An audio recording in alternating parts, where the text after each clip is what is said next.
बोलो सियावर रामचंद्र की जय। पवन पुत्र हनुमान की जय। सभी श्रोताओं को मेरा प्रणाम। मैं ये रामचरितमानस का मूल पाठ जो गीता प्रेस गोरखपुर के द्वारा प्रकाशित है और इसके टीकाकार हैं हनुमान प्रसाद पोद्दार जी, उसका मूल पाठ आप सभी लोगों के लिए हिंदी में ला रही हूँ। बीच बीच में दोहे और जो उनके सोठवक छंद हैं उनको भी पढ़ रही हूँ, लेकिन हिंदी में सारा पाठ मेरा इसलिए ला रही हूँ जो वृद्धजन हैं, जो अपने काम में लगे रहते हैं, वो अगर इसको नहीं पढ़ने का उनको समय नहीं मिल पाता है तो इसको सुनने में भी वही फल है जो पढ़ने में है, क्योंकि इसमें मैं पूरी रामचरितमानस का जो मूल पाठ है उसको लेकर आ रही हूँ। एक बार प्रेम से बोलिए सियावर रामचंद्र की जय।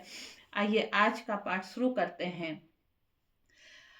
कोल कराल दसन छवि गाई, तनु विशाल पिवर अधिकाई। घुर घुरात है अरो पाए, चकित बिलोकत कान उठाए।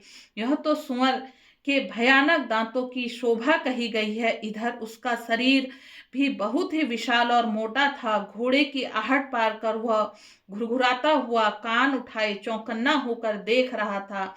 नील महीधर शिखर सम देख विशाल बराहूं, चपरी चलेऊ है सुट की निरपर हाँ की न होई निभाऊं।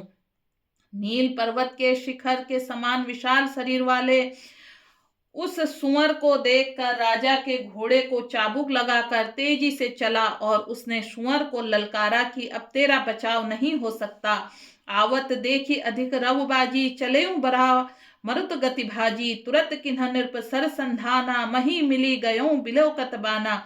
अधिक शब्द करते हुए घोड़े को अपनी तरफ आता देखकर सुअर पवन के वेग से भाग चला।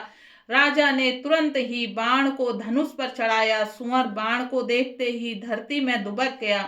तकी तकी तीर महिष चलावा, करी छल सुअर शरीर बचावा।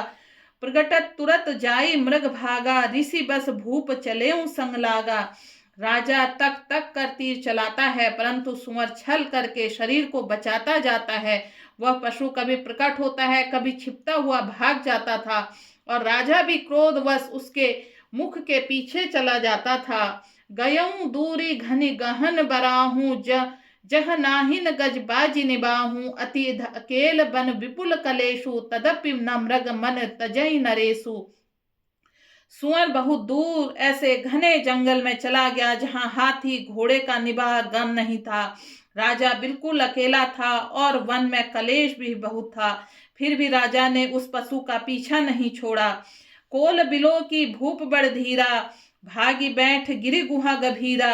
अगम देख नृप अति पछताई, फिरेऊं महाबन परेऊं भुलाई। राजा को बड़ा धैर्यवान देखकर सुअर भाग कर पहाड़ की एक गहरी गुफा में जा घुसा। उसमें जाना कठिन देखकर राजा को बहुत ही पछताकर लौटना पड़ा, पर उस घोर वन में वह रास्ता भूल गया। बहुत परिश्रम करने के बाद थका हुआ सा और घोड़े समेत भूख प्यास से व्याकुल राजा नदी तालाब खोजता खोजता पानी बिना बेहाल हो गया।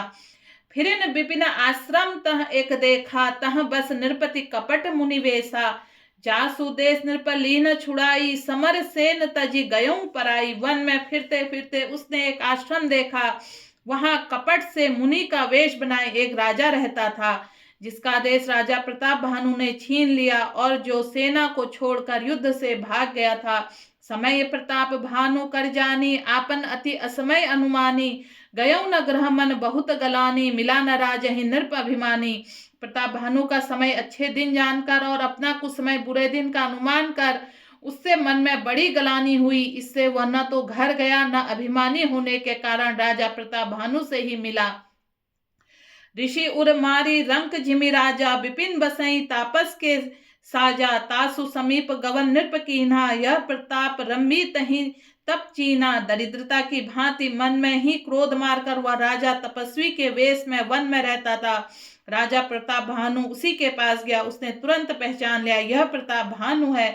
राजा प्यासा होने के कारण व्याकुलता में वह पहचान न सका। सुंदर वेश देखकर राजा ने उस महामुनि समझा और घोड़े से उतरकर उसे प्रणाम किया, परंतु बड़ा चतुर होने के कारण राजा ने उसे अपना नाम नहीं बतलाया। भूपति त्रसित बिलो की तही, सर बरु दीन दिखाई। मंजन पान समेत हई कीन्ह नृपति हर्षाई। राजा को प्यासा देखकर उसने सरोवर दिखला दिया। हर्षित होकर राजा ने घोड़े सहित उसमें स्नान किया और फिर जलपान किया। सारी थकावट मिट गई, राजा सुखी हो गया। तब तपस्वी ने उसे अपने आश्रम में ले गया और सूर्यास्त का समय जानकर उसने राजा को बैठने के लिए आसन दिया।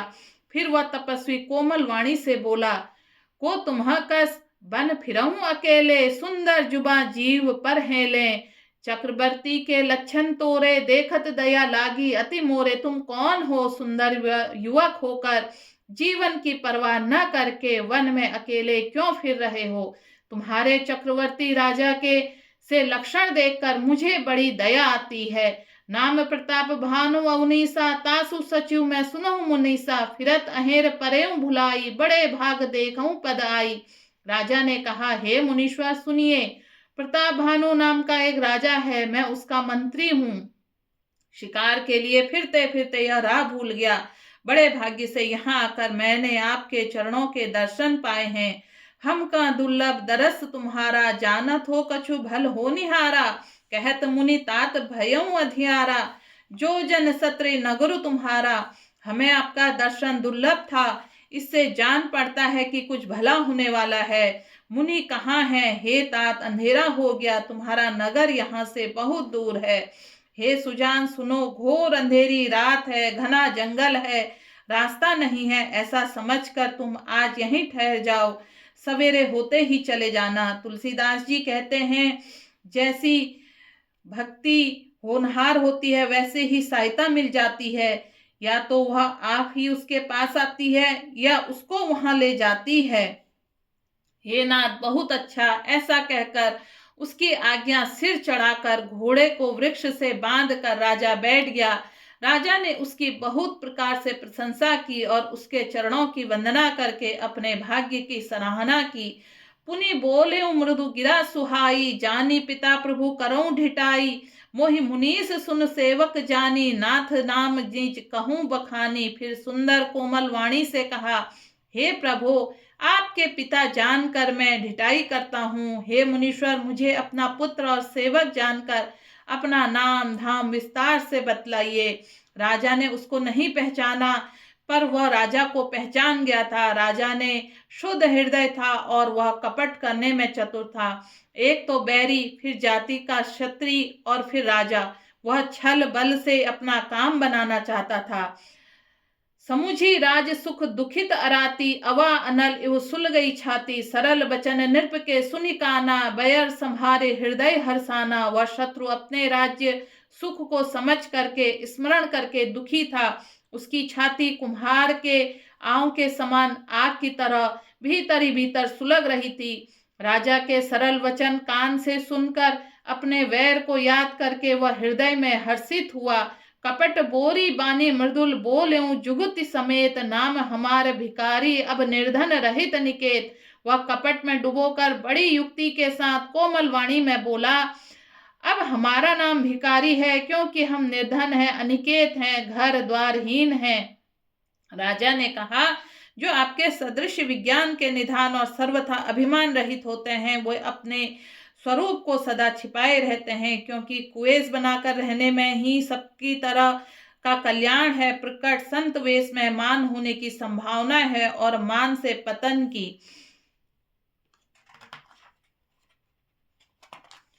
इसी से तो संत और वेद पुकार कर कहते हैं कि परम अकिंचन, सर्वथा अहंकार, ममता और मान रहित भगवान प्रिय होते हैं। आप सरीखे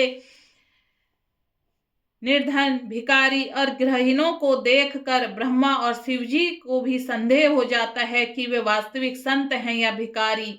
जोशी सोशी तब चरण नमामि, मोह पर कृपा करिए अब स्वामी। सहज प्रीति भूपति के देखी, आप विषय विश्वास विशेषी।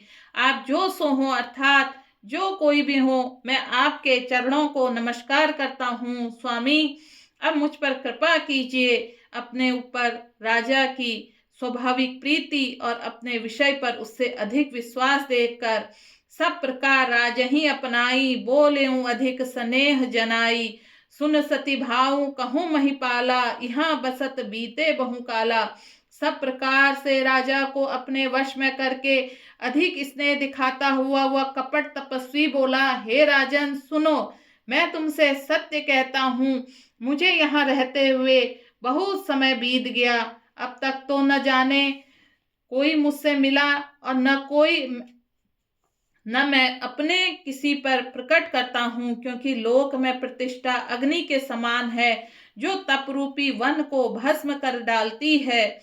तुलसीदास जी कहते हैं, सुंदर वेश देखकर मूढ़ नहीं, मूढ़ तो मूढ़ ही है, चतुर मनुष्य भी धोखा खा जाता है। सुंदर मोर को देखो, उसका वचन तो अमृत के समान है और आहार सांप का है।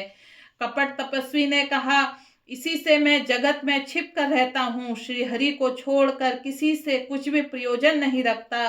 प्रभु तो बिना जनाए ही सब जानते हैं, फिर कहो संसार को रिझाने से क्या सिद्धि मिलेगी।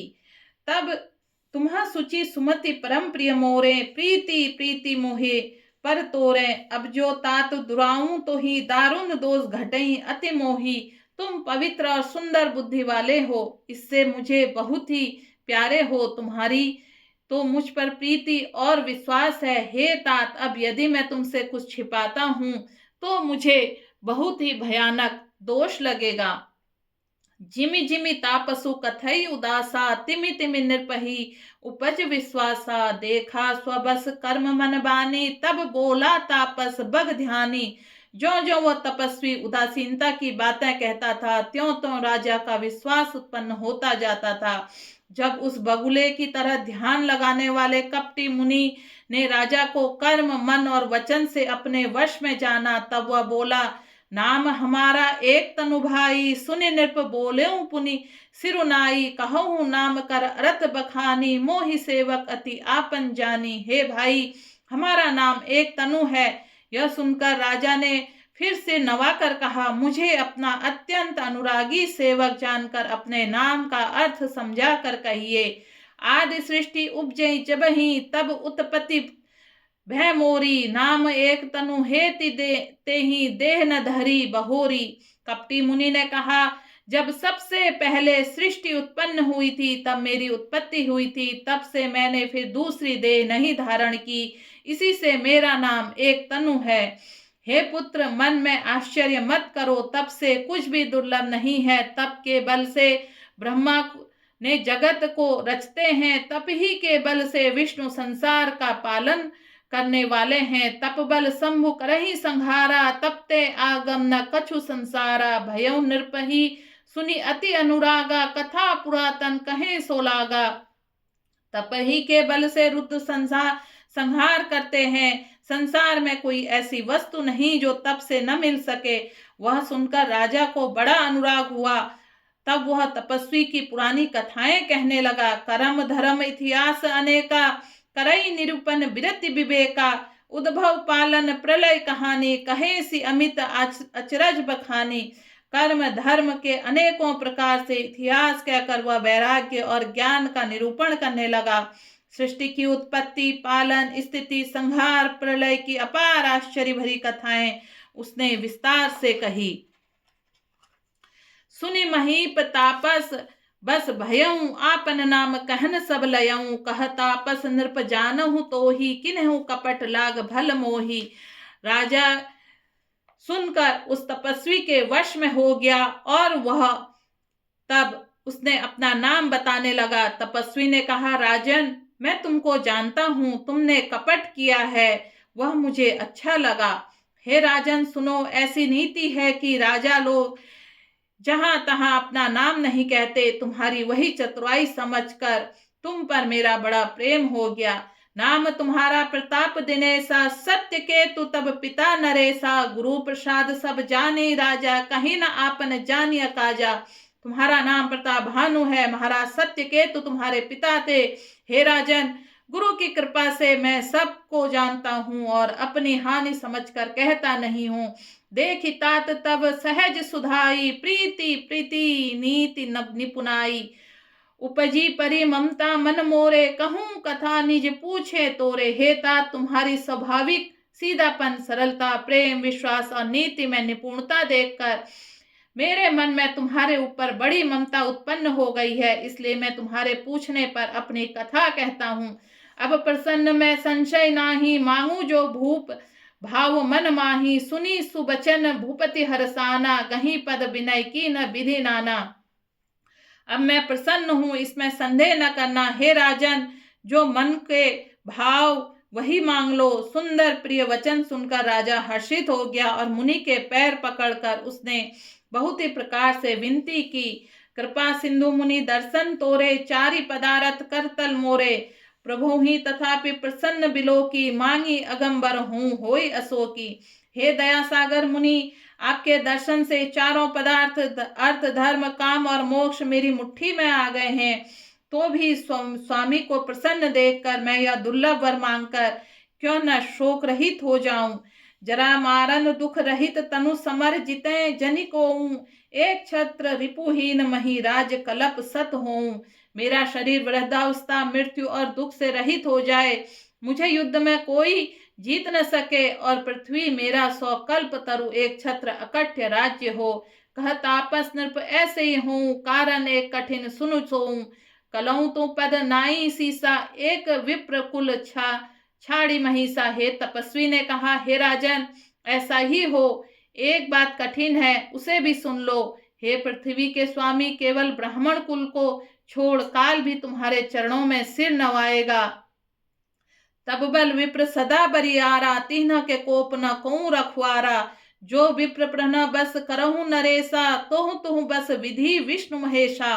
तब के बल से ब्राह्मण सदा बलवान रहते हैं, उनके क्रोध से रक्षा करने वाला कोई नहीं है। हे नरपति, यदि तुम ब्राह्मणों को वश में कर लो तो ब्रह्मा विष्णु और महेश भी तुम्हारे अधीन हो जाएंगे। चल न ब्रह्मा कुल सन बरियाई, सत्य कहूं दो भुजा उठाई। विप्र श्राप बिनु सुन महिपाला, तोर नाश नहीं कौने हुकाला। ब्राह्मण को कुल से जोर जबरदस्ती नहीं चल सकती है, मैं दोनों भुजा उठाकर सत्य कहता हूँ। हे राजन सुनो, ब्राह्मणों के श्राप से बिना तुम्हारा नाश किसी काल में नहीं होगा। हर सेऊ राऊ बचन सुनितासु, नाथ न होई मोरे अबनासु। तब प्रसाद प्रभु कृपा निधाना, मोह कहूँ सर्वकाल कल्याणा। राजा उसके वचन सुनकर बड़ा प्रसन्न हुआ और कहने लगा, हे स्वामी, मेरा नाश अब नहीं होगा। हे कृपा निधान प्रभु, आपकी कृपा से मेरे साथ अब सब समय कल्याण होगा। एवमस्तु, ऐसा ही हो कहकर वह कुटिल कपटी मुनि फिर बोला, किंतु तुम मेरे मिलने तथा अपनी राह भूल जाने की बात किसी से कहना नहीं। यदि कह दोगे तो हमारा दोष नहीं। तात मैं तो ही बरजऊं राजा, कहे कथा तब परम काजा। छठे श्रवण या परत कहानी, नाश तुम्हारा सत्यम अंबानी। हे राजन, मैं तुमको इसलिए मना करता हूँ कि इस प्रसंग को कहने से तुम्हारी बड़ी हानि होगी। छठे कान में यह बात पढ़ते ही तुम्हारा नाश हो जाएगा। मेरा यह वचन सत्य जानना। नित नूतन द्विज भय प्रगटे अथवा द्विज श्रापा, नाश तोर सुनु भानु प्रतापा। आन उपाय निधन तब नाही, जो हरि हर को पहि मन माही। हे प्रताप भानु, सुनो, इस बात के प्रकट करने से अथवा ब्राह्मणों के शाप से तुम्हारा नाश होगा, और किसी उपाय से चाहे ब्रह्मा और शंकर भी मन में क्रोध करें तुम्हारी मृत्यु नहीं होगी। सत्यनाथ पद कही नृप भाषा, द्विज गुरु कोप कहूं को राखा। राखी गुरु जो कोप विधाता, गुरु विरोध नहीं कोऊ जग त्राता। राजा ने मुनि के चरण पकड़कर कहा, हे स्वामी, सत्य ही है, ब्राह्मण और गुरु के क्रोध से कहिए कौन रक्षा कर सकता है। यदि ब्रह्मा भी क्रोध करे तो गुरु बचा लेते हैं, पर गुरु से विरोध करने पर जगत में कोई बचाने वाला नहीं है। यदि मैं आपके कथन के अनुसार नहीं चलूंगा तो भले ही मेरा नाश हो जाए, मुझे इसकी चिंता नहीं। मेरा मन तो हे प्रभु केवल एक ही डर से डर रहा है कि ब्राह्मणों का श्राप बड़ा भयानक होता है। वे ब्राह्मण किस प्रकार से वश में हो सकते हैं, कृपा करके यह भी बताइए। दीन दयालु, आपको छोड़कर किसी को मैं अपने हित में नहीं देखता। तपस्वी ने कहा, हे राजन सुनो, संसार में उपाय तो बहुत हैं, पर वे कष्ट साध्य हैं, बड़ी कठिनता से बनने में आते हैं और इस पर भी सिद्ध हो या न हो उनकी सफलता निश्चित नहीं है। हाँ, एक उपाय बहुत सहज है, परंतु उसमें भी एक कठिनता है।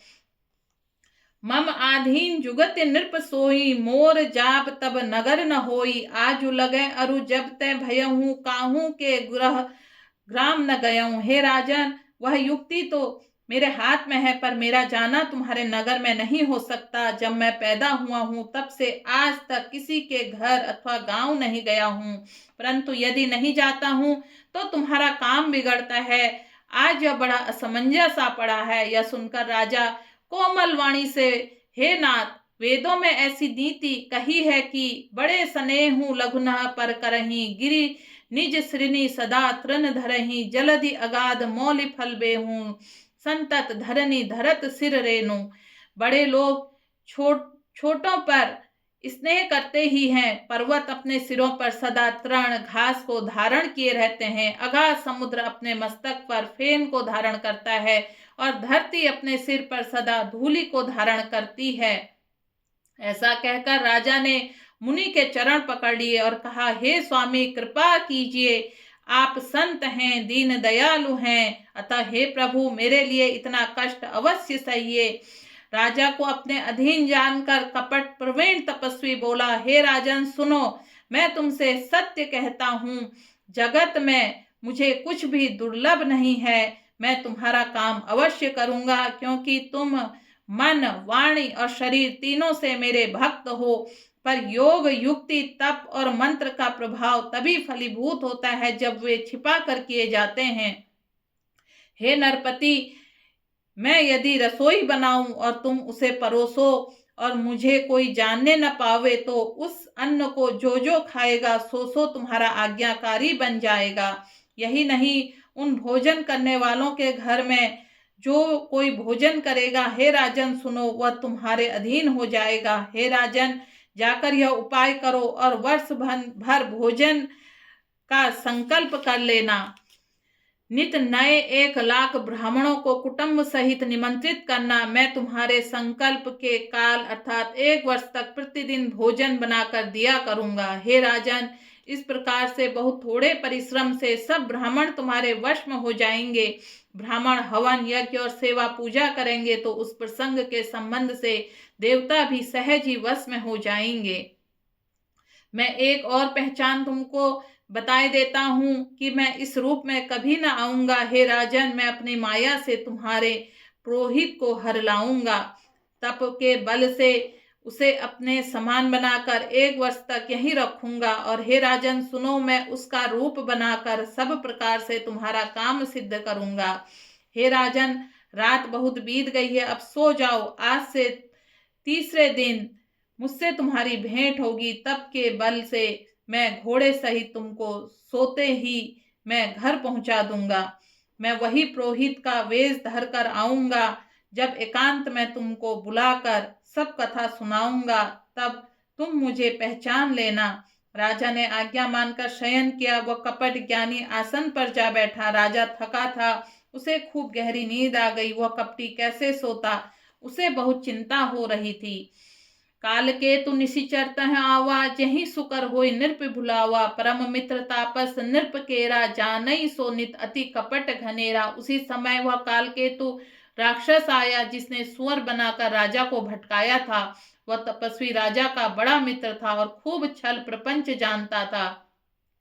उसके 100 पुत्र और 10 भाई थे, जो बड़े ही दुष्ट, किसी न किसी से जीते जाने वाले और देवताओं को दुख देने वाले थे। ब्राह्मणों, संतों और देवताओं को दुखी देखकर राजा ने उन सब को पहले ही युद्ध में मार डाला था। उस दुष्ट ने पिछला बैर याद करके तपस्वी राजा से मिलकर सलाह विचारी, षड्यंत्र किया और जिस प्रकार शत्रु का नाश हो वही उपाय रचा। भावी वश राजा प्रताप भानु कुछ भी न समझ सका। तेजस्वी शत्रु अकेला भी हो तो भी उसे छोटा नहीं समझना चाहिए। जिसका सिर मात्र बचा था, वह राहु आज तक सूर्य चंद्रमा को दुख देता है। तपस्वी राजा अपने मित्र को देख प्रसन्न हो उठकर मिला और सुखी हुआ। उसने मित्र को सब कथा कह सुनाई। तब राक्षस आनंदित होकर बोला, हे राजन सुनो, जब तुमने मेरे कहने के अनुसार इतना काम कर लिया तो अब मैंने शत्रु को काबू में कर लिया। समझो तुम अब चिंता त्याग सो रहो। विधाता ने बिना ही दवा के रोग को दूर कर दिया है। कुल सहित शत्रु को जड़ मूल से उखाड़ बहाकर आज से चौथे दिन मैं तुमसे आ मिलूंगा। इस प्रकार तपस्वी राजा को खूब दिलासा देकर वह